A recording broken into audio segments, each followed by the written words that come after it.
Assalamualaikum Ananda semuanya, kelas 2019A, B, dan C yang mengambil mata kuliah Geologi Indonesia.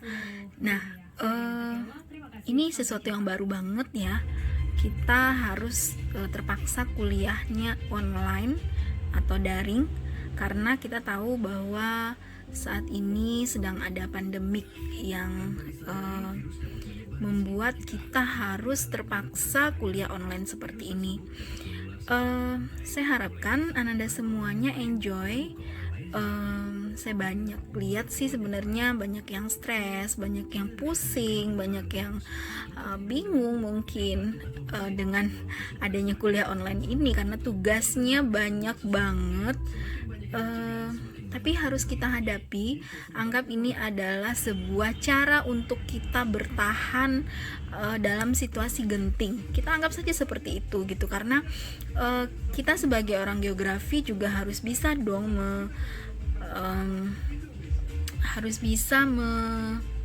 mengendalikan keadaan yang tidak nyaman seperti ini. Nah, kita harus bisa beradaptasi dengan keadaan yang gak nyaman, karena kita nggak tahu kan, keadaan kita nggak akan selalu nyaman gitu. Jadi paling tidak kita harus bisa beradaptasi untuk itu. Nah, kita mulai aja. Oh ya, sebelumnya saya doain dulu buat Ananda semuanya sehat dan selalu menjaga kesehatan kita semua, supaya kita semua terhindar dari virus ini ya. Nah, untuk pertemuan kali ini saya nggak ngasih tugas karena tugasnya katanya mungkin udah banyak gitu ya, terpusing lagi kan. Nah, jadi untuk kali ini kita akan jelaskan, atau saya akan jelaskan tentang geologi Pulau Sumatera. Nah, kemarin kan kita udah jelaskan tuh tentang geologi Indonesia secara umum. Nah, sekarang saya akan menjelaskan tentang geologi Pulau Sumatera. Nah, kita kebetulan orang Sumatera ya, sedang berada di kawasan atau wilayah Sumatera. Nah, di gambar ini kalian bisa lihat, ini ada 3 sistem tektonik yang ada di wilayah Sumatera. Jadi sistem tektonik di wilayah Sumatera ini ada sistem sesar Sumatera, kemudian sistem subduksi Sumatera, dan kemudian ada sistem sesar Mentawai. Nah, kita lihat gambar atau panah yang untuk sistem sesar Sumatera ya. Ini adalah Sumatra Fault System atau SPS. Nah, ini merupakan wilayah yang kalau kita katakan nih Sumatera bagian tengah.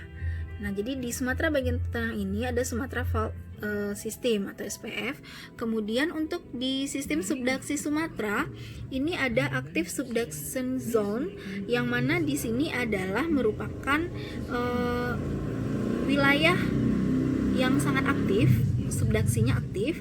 Ini zona subduksi yang aktif mulai dari ujung Sumatera ini sampai ke Sumatera bagian bawahnya. Nah, sampai ke Lampung ya. Ini sebenarnya sampai ke Jawa juga, tapi kita membaginya dengan Sumatera aja. Nah, kemudian ada sistem sesar Mentawai. Nah, ini juga ada sistem sesar Mentawai ini, Mentawai Fault System atau MFS. Nah, ini juga sesar yang juga sangat berbahaya ya. Kalau kita kaitkan dengan geologi Indonesia, ini sumbernya gempa di sini, ada patahannya.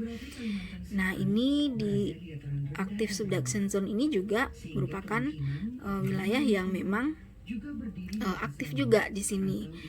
Ini ada garis, ini gunung-gunung berapi aktif atau disebut dengan Sunda Trench di sini. Nah, jadi berdasarkan rekonstruksi geologi oleh Robert Hall itu tahun 2000, awal pembentukan wilayah Sumatera dimulai sekitar 50 juta tahun yang lalu atau awal Eosen. Sedikitnya terdapat 19 segmen sesar dengan panjang tiap segmen lebih kurang 60-200 km yang merupakan bagian dari sistem sesar Sumatera atau Sumatra Fault System dengan panjang lebih kurang 19 km.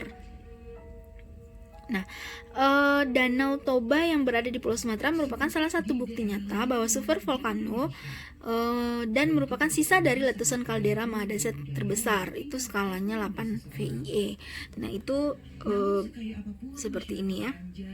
Di daerah ada Basin Sibolga, kemudian ada North Basin. Nah, ini yang dikatakan dengan sistem tektonik Pulau Sumatera. Oke, ini sebenarnya hanya pengantar saja. Kita akan masuk ke materinya. Nah, sebelum masuk ke materi, kalian pasti udah tahu yang dimaksud dengan skala waktu geologi. Nah, kalau kalian lihat video ini, silahkan komen nanti di kolom komentarnya. Silahkan kalian jawab apa sih yang dimaksud dengan skala waktu geologi. Nanti akan saya kasih nilai plus yang jawab di kolom komentar ya. Oke, kita lanjut aja dulu. Nah, ini tabel skala waktu geologi relatif dan umur radiometrik. Nah, ini saya rasa udah kalian pelajari juga ya di mata kuliah geologi umum. Ada kurun waktu itu Phanerozoikum, kemudian masa ada Kenozoikum, ada Mesozoikum, dan ada Paleozoikum. Kemudian zamannya ada kuarter, tersier, kapur, jura, dan trias. Itu untuk kapur, jura, dan trias itu untuk Mesozoikum. Kemudian untuk Kenozoikum itu zamannya ada kuarter dan tersier. Kemudian untuk Paleozoikum itu ada Perm, karbon atas, karbon bawah, Devon, Silur, Ordovisium, Kambrium. Nah, juta tahun yang lalunya, nah ini kita bisa lihat 1,6 juta tahun yang lalu, ada 66 juta tahun yang lalu, ada 138 sampai dengan 3000 itu zaman kurun waktu Arkean, itu 3800 tahun yang lalu. Nah, jadi untuk menentukan umur geologi ada 4 seri peluruhan parent order yang biasa dipakai dalam menentukan umur batuan, yaitu karbon atau nitrogen. Kemudian ada potasium atau argon, kemudian ada rubidisium atau strontium, dan ada uranium atau lead. Jadi tekniknya yang dipakai untuk mengukur waktu pembentukan suatu mineral tertentu yang terdapat dalam batuan itu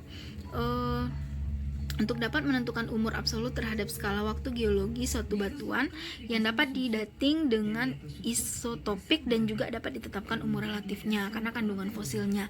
Jadi kita tahu struktur batuan itu kemudian umurnya berapa. Nah, secara sederhana itu digunakan teknik isotop. Nah, itu untuk mengukur waktu pembentukan suatu mineral batuan tertentu. Nah, intinya wilayah ini terbentuknya pada masa apa? Nah, itu yang kita bisa pakai nantinya untuk mengetahui skala waktu geologi. Nah, ini juga geologic time scale, ini kecil-kecil ya, nggak terlalu terlihat. Ini ada kalau kalian sudah mengerjakan analisis peta geologi, kalian pasti udah bisa baca ini juga. Nah, ini seperti ini. Ini ada Kenozoik ya, Mesozoik, Paleozoik, dan Prekambrian. Nah, ini terlihat di sini. Jadi kalian bisa lihat slide-nya ya. Saya juga udah kasih slide-nya di e-learning-nya masing-masing. Nah, sekarang kita masuk ke materi bagaimana gambaran umum Pulau Sumatera, kemudian pembentukan Pulau Sumatera, dan pola tektonik Pulau Sumatera. Yang pertama, bagaimana sih sebenarnya gambaran umum Pulau Sumatera? Nah, Pulau Sumatera berdasarkan luas pulaunya itu merupakan pulau terbesar ke-6 di dunia. Jadi, Pulau Sumatera ini adalah termasuk pulau terbesar ke-6. Pulau Sumatera ini membujur dari barat laut ke arah tenggara dan melintasi Khatulistiwa. Nah, Pulau Sumatera ini terbagi atas 2 bagian, yaitu Sumatera belahan bumi utara dan Sumatera belahan bumi selatan. Nah, kemudian ini penjelasannya, di sepanjang sisi barat pulau dari ujung utara ke arah selatan terdapat pegunungan bukit barisan dengan beberapa puncaknya yang melebihi 3000 meter di atas permukaan laut. Itu merupakan barisan gunung berapi aktif. Nah, daratan di sisi barat pulau itu relatif sempit dengan pantai yang terjal dan dalam ke arah Samudra Hindia. Nah, kita tahu Sumatera Barat itu merupakan salah satu wilayah yang mana di sana ada pegunungan aktif Bukit Barisan dengan beberapa puncak yang melebihi 3000 meter di atas permukaan laut itu. Nah, jadi ini gambaran umum secara umum ya untuk Pulau Sumatera. Kemudian itu sisi timurnya, sisi timur Pulau Sumatera itu dataran di sisi timur pulau yang luas dan landai dengan pantai yang landai dan dangkal ke arah Selat Malaka, Selat Bangka, dan Laut Cina Selatan. Di bagian utara Pulau Sumatera itu berbatasan dengan Laut Andaman dan di bagian selatan dengan Selat Sunda. Nah, itu untuk sisi timur Pulau Sumatera. Nah, sekarang kalian bisa bayangin ya, sisi barat Pulau Sumatera itu yang mana dan sisi timur Pulau Sumatera itu yang mana. Kalian nanti bisa menjelaskan di kolom komentar. Kalau ada yang jelasin, nah berarti nanti bisa dapat nilai plus. Oke. Nah, kemudian ini penting juga, agak gelap ya. Terdapat gunung berapi aktif dan jalur gempa. Jadi di Pulau Sumatera merupakan kawasan epicentrum gempa bumi karena dilintasi oleh patahan kerak bumi di sepanjang Bukit Barisan yang disebut patahan Sumatera dan patahan kerak bumi di dasar Samudra Hindia di sepanjang lepas pantai sisi barat Sumatera. Danau terbesar di Sumatera ya, di Indonesia juga, itu adalah Danau Toba, terdapat di Pulau Sumatera. Jadi di Sumatera itu ternyata ada jalur gunung berapi aktif dan jalur gempa. Kita udah tahu semua dan kita udah sangat waspada sekali ya dengan adanya jalur gunung api aktif ini dan jalur gempa ini. Nah, itu gambaran umumnya juga. Kemudian, ini tadi gambar yang udah saya jelasin sebelumnya ya. Ini ada sistem tektonik Pulau Sumatera. Kita bisa lihat di sini sistem tektonik Pulau Sumatera ini cukup agak sedikit rumit ya. Nah, di sini ada bentuk-bentuk dari Sumatra Fault System, kemudian ada trench-nya di sini, active subduction zone-nya di sini. Nah, ini Sunda Trench. Sunda Trench ini adalah penujaman. Kemudian ini Mentawai Fault System. Nah, kita lihat mana yang pantai barat dan mana yang pantai timur. Nah, dari sini kalian bisa lihat nanti nih, pantai barat yang mana dan pantai timurnya yang mana. Nah, ini bentuk dari sistem sesar atau sistem tektonik yang ada di Pulau Sumatera. Nah, ini kerangka tektonik Sumatera. Pulau Sumatera terletak di barat daya dari kontinen Sundaland dan merupakan jalur konvergensi antara lempeng Hindia Australia yang menyusup di sebelah barat lempeng Eurasia atau Sundaland. Konvergensi lempeng menghasilkan subduksi sepanjang palung Sunda dan pergerakan lateral menganan dari sistem sesar Sumatera. Nah, jadi sebenarnya Sumatera ini terletak di barat daya dari kontinen Sundaland. Jadi kita masuk ke kontinen Sundaland ya. Ini lempeng India Australia. Nah, ini adalah sesar Sumatera. Nah, sesar Sumatera inilah ada jalur gunung berapi aktifnya di sini. Nah, ini ada zona subduksi. Zona subduksi kita tahu itu adalah zona penujaman. Zona penujaman ini nanti menghasilkan palung Sunda ya di sini. Makanya kalau yang namanya Sumatera bagian barat, nah yang Kepulauan Mentawai, Kepulauan Nias, Kepulauan Semeluwe, nah itu memang sangat rawan sekali terhadap bencana gempa itu. Nah, ini bentuknya ya, kerangka tektonik Sumatera. Kemudian bagaimana pembentukan Pulau Sumatera pada masa lampau? Nah, ini penting juga. Pembentukan Pulau Sumatera pada masa lampau, Pulau Sumatera pada dasarnya merupakan bagian dari benua Asia. Nah, kita bisa lihat ini dulu. Ini dulu dia bersatu dengan Pulau Sumatera ini bersatu, ini Sundaland ya, Sundaland. Kemudian Pulau Sumatera ini sebenarnya bersatu di daratan Asia pada saat itu. Nah, kemudian ini ada lempeng India di sini, Sundaland. Nah, kemudian ini ada pemisahan ya, ada pemisahan pada saat itu. Nah, ini India memisahkan diri pada saat itu, dan kemudian ini juga Sumatera. Nah, ini Pulau Sumatera di sini. Nah, jadi Pulau Sumatera pada dasarnya merupakan bagian dari benua Asia, namun karena pada kapur awal bagian timur benua Gondwana pecah dan India memisahkan diri dari benua Antartika dan Australia. Nah, dengan pergerakan berarah searah barat laut yang kemudian berarah utara selatan dan Kapur Tengah, akhirnya menumbuk benua Asia. Ini menumbuk benua Asia, yang India ini menumbuk benua Asia, dan berdampak pada pergerakan beberapa bagian timur Asia yang bergerak ke tenggara dan timur, serta menjadi dasar tatanan tektonik paparan Sunda. Nah, jadi lempeng India ini dia bergerak ke atas ke arah tenggara ini, dan kemudian ini mempengaruhi terjadinya pergerakan beberapa bagian timur Asia. Nah, ini bergerak ke tenggara serta menjadi dasar tatanan tektonik paparan Sunda. Nah, ini awal dari atau dasar dari pembentukan Pulau Sumatera. Nah, di utara pertemuan lempeng tersebut ditandai oleh daerah tumbukan antara India dengan Asia sepanjang pegunungan Himalaya.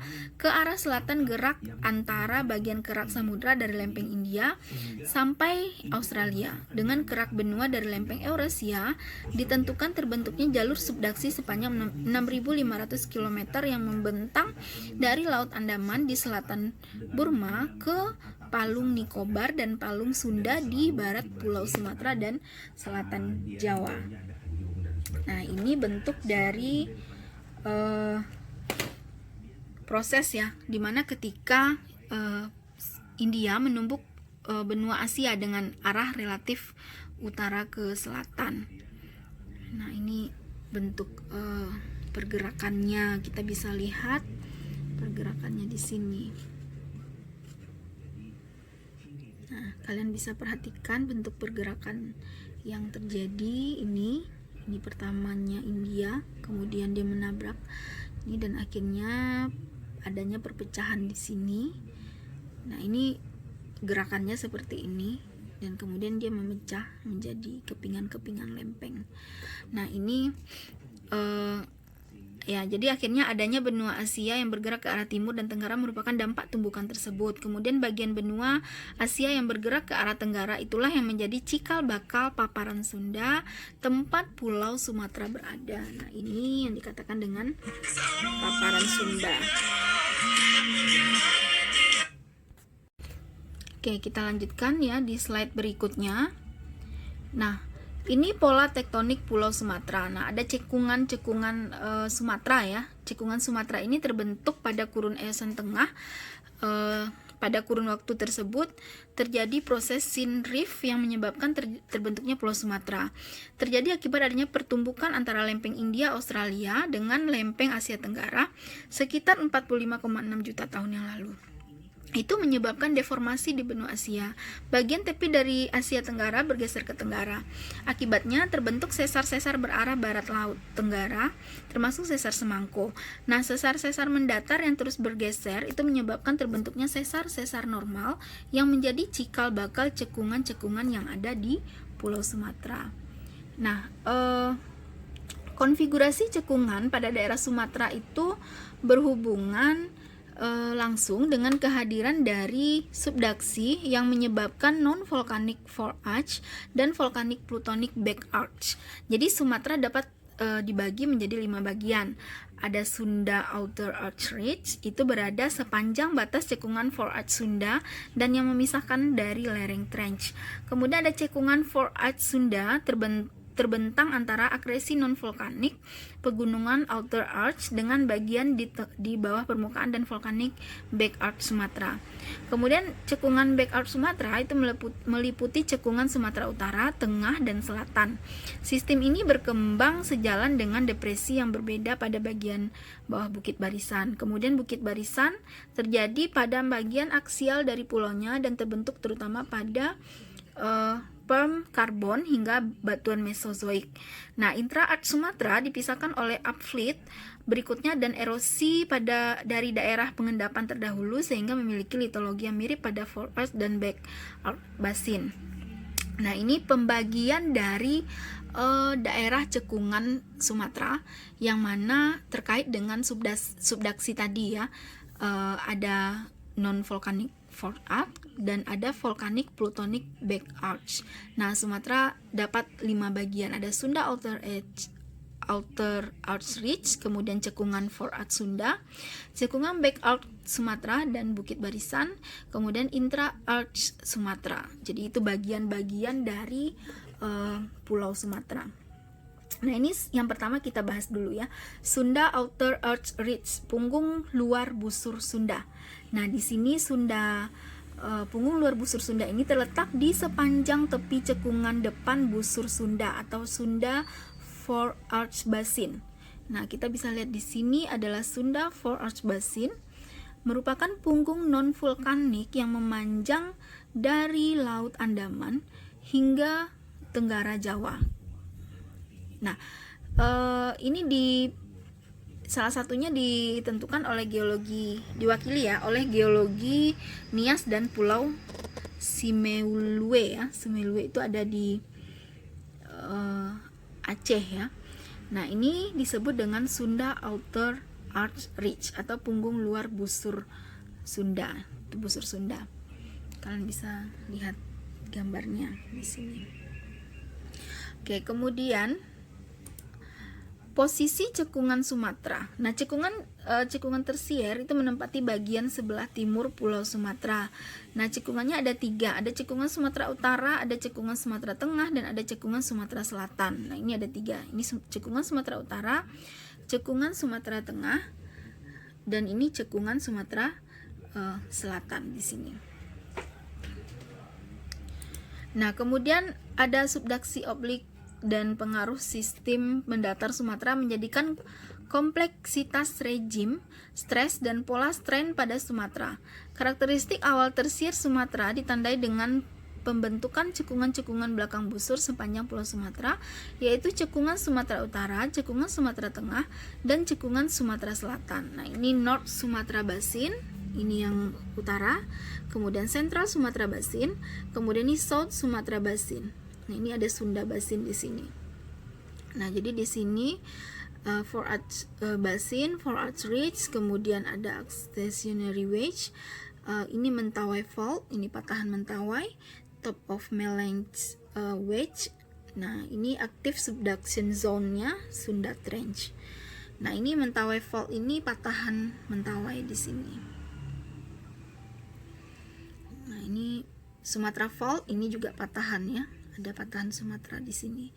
Nah, ini yang nanti kita akan jelaskan juga tentang yang terkait dengan patahan Semangko ya. Nah, di sini dia tempatnya di sini, dekat sini. Nah, jadi berikutnya ya, yang ketiga Sumatera Back Arc Basin, cekungan belakang busur Sumatera. Nah, ini Sumatera Back Arc Basin ini merupakan daerah yang juga sangat penting di sini ya. Nah, ini kita bisa lihat ada pegunungan Bukit Barisan di sini. Nah, ini juga Mentawai Fault System. Nah, ini Sibolga Basin, North Sumatra Basin, kemudian Central Sumatra Basin, South Sumatra Basin. Nah, kemudian kita lihat lagi cekungan Sumatera Utara. Pengendapan Eosen sampai Oligosen di bagian barat cekungan dicirikan oleh sedimen klastis kasar yang tidak mengalami deformasi dan berubah secara berangsur ke timur menjadi endapan karbonat paparan. Itu tidak dijumpai endapan vulkanik di sana. Nah, busur luar di daerah yang berada di sebelah barat Sumatera Utara itu sebagian besar adalah tidak bergunung api, yang juga berarti bahwa tidak ada atau hanya sedikit saja proses subduksi pada kala itu. Jadi kalau semakin banyak proses subduksi pada kala itu, maka itu akan semakin banyak terjadinya gunung-gunung api. Nah, di cekungan Sumatera Utara ini ada indikasinya bahwa busur luar yang berada di sebelah barat Sumatera Utara sebagian besar adalah tidak bergunung api, yang juga berarti bahwa tidak ada atau hanya sedikit saja terjadi proses subduksi pada kala itu. Nah, kita tahu kalau seandainya banyak sekali gunung apinya di wilayah tersebut, nah itu berarti ada proses subduksi yang cukup. Oke, kemudian kita lanjut di cekungan Sumatera Tengah. Ini dipisahkan oleh tinggian Asahan dan cekungan Sumatera Selatan di sebelah tenggara. Dasar dari cekungan ini diperkirakan terdiri dari kerak benua yang tipis dan sangat terpatahkan. Nah, ini bentuk dari cekungan Asahan ya. Nah, ini struktur batuannya, pola struktur dan pengendapan cekungan Sumatera Tengah. Ini ada cekungan Sumatera Tengah.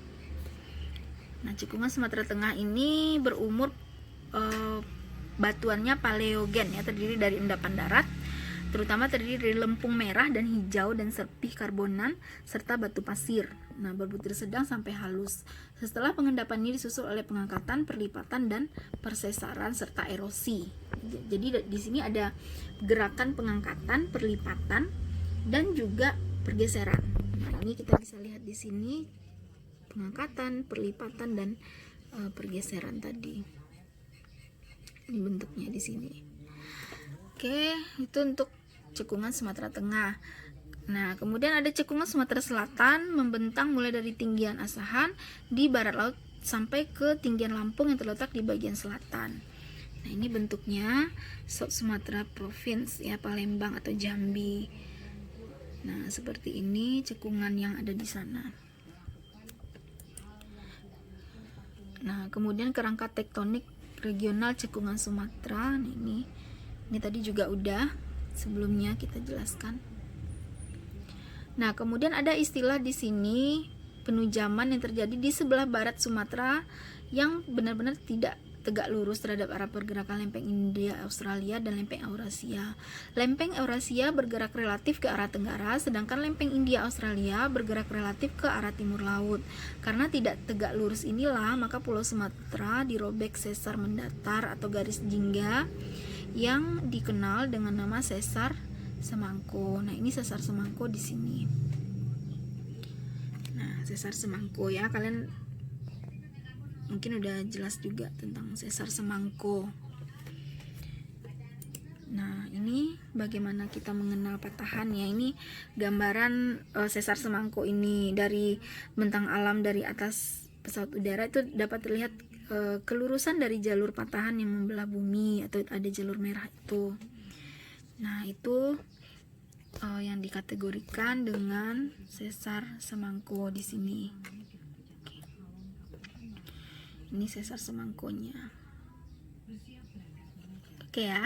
Nah, inilah beberapa bagian dari Pulau Sumatera yang intinya Pulau Sumatera itu sendiri nanti ada bagian baratnya, ada bagian tengahnya dan ada bagian utaranya. Nah, jadi intinya di sini kalian nanti sudah bisa memahami bagian-bagian dari cekungan-cekungan yang ada di Pulau Sumatera. Ini kerangka tektonik regionalnya. Nah, secara umum seperti ini kerangka tektonik regional Pulau Sumatera. Nah, sebenarnya untuk lebih jelasnya lagi itu bisa kalian pahami dari tugas kalian yang sudah kalian bikin. Nah, tugasnya kan terkait dengan kelompok ya, masing-masing kelompok. Nah, kalau yang udah ngerjain yang kelompok Pulau Sumatera dan udah upload, pasti ngerti seperti apa sih sebenarnya struktur batuan yang ada di Pulau Sumatera ini, karena di masing-masing peta kan itu per lembarnya itu beda-beda gitu. Nah, makanya kalian jelaskan itu dan kemudian kalian pasti akan ngerti, oh di sini merupakan pergerakannya berasal dari apa. Ada patahan, misalnya ada subduksi, kemudian seperti apa regional fault sistemnya, kemudian ada fault ridge di sana, kemudian ada trend slope di sana, active volcano di sana. Nah, jadi kalian bisa tahu ternyata di bagian ini Sumatera bagian tengah seperti apa, Sumatera bagian selatan seperti apa, Sumatera bagian utara juga seperti apa. Nah, berdasarkan dari lembar peta yang sudah kalian kerjakan. Nah, jadi mungkin demikian saja penjelasan dari saya tentang Pulau Sumatera. Nah, di sini ada tugas baca dan pahami, kemudian buat peta konsep tentang perkembangan teknik Pulau Sumatera, pola tektonik Pulau Sumatera, manifestasi tektonik Pulau Sumatera, evolusi tektonik Pulau Sumatera, pola stratifikasi regional Pulau Sumatera, dan pengembangan potensi Pulau Sumatera. Oke, untuk tugas ini, nah kalian mungkin pusing karena banyak banget tugasnya. Jadi tugasnya adalah silahkan memahami apa video yang sudah saya sampaikan, sudah saya jelaskan, kemudian jawab. Nggak jawab sih, ada berapa sih pertanyaan yang ada di video saya ini, dan kemudian kalian bikin jawabannya. Jadi jelaskan ada berapa pertanyaan di dalam video saya ini, kecuali ini ya, kalau ini kan tertulis nih pertanyaannya, tapi pertanyaan yang ketika saya menjelaskan ada pertanyaan yang tersirat di sana, kemudian kalian jawab. Kalian bisa menjawabnya. Nah, pahami kemudian apa yang saya jelaskan dan kemudian kalian jawab pertanyaannya di kolom komentar. Nah, kalian bisa bukan nanti di link YouTube-nya ya, dan kalian boleh komen di sana, dan komen itu yang akan saya jadikan nanti untuk absen kalian. Nah, oke, mungkin demikian saja untuk konsep dari pemahaman tentang Pulau Sumatera ini. Mudah-mudahan kalian mengerti dengan apa yang sudah saya sampaikan, dan mudah-mudahan kita semua bisa kembali ke situasi yang normal. Tapi memang sangat perlu banget yang namanya untuk jauh-jauhan ya istilahnya ya. Nah, ini aja kuliahnya online gitu. Nah, jadi kita harus sabar-sabar aja. Semoga pandemik ini segera berlalu, tapi kita harus disiplin juga untuk menjaga diri kita, biar kita nggak keluar kemana-mana, kita di rumah aja. Jaga diri, jaga keluarga kita, jaga teman-teman kita, biar segera segala sesuatunya ini berakhir dan kita bisa kembali ketemu secara normal. Katanya ada yang kangen lah ke kampus, ada yang kangen sama teman-temannya, ada yang kangen ketemu dosennya, tapi nggak tahu juga. Itu kan katanya kangen ketemu dosen. Nah, sebelum kemarin diliburin, nah pengennya libur. Nah, setelah libur, nah pusing gitu kan karena banyak tugas. Nah, dinikmatin aja karena kalian nggak sendiri, kalian nggak hanya mahasiswa STKIP aja, nggak hanya mahasiswa geografi STKIP aja, tapi semuanya, semua yang ada di Sumatera Barat, semua yang ada di Indonesia akan merasakan hal yang sama karena kita sedang berada di kondisi yang tidak normal. Oke, untuk sekian aja dulu mungkin. Terima kasih untuk waktunya semuanya. Kita akhiri. Wabillahi taufiq wal hidayah. Wassalamualaikum warahmatullahi wabarakatuh.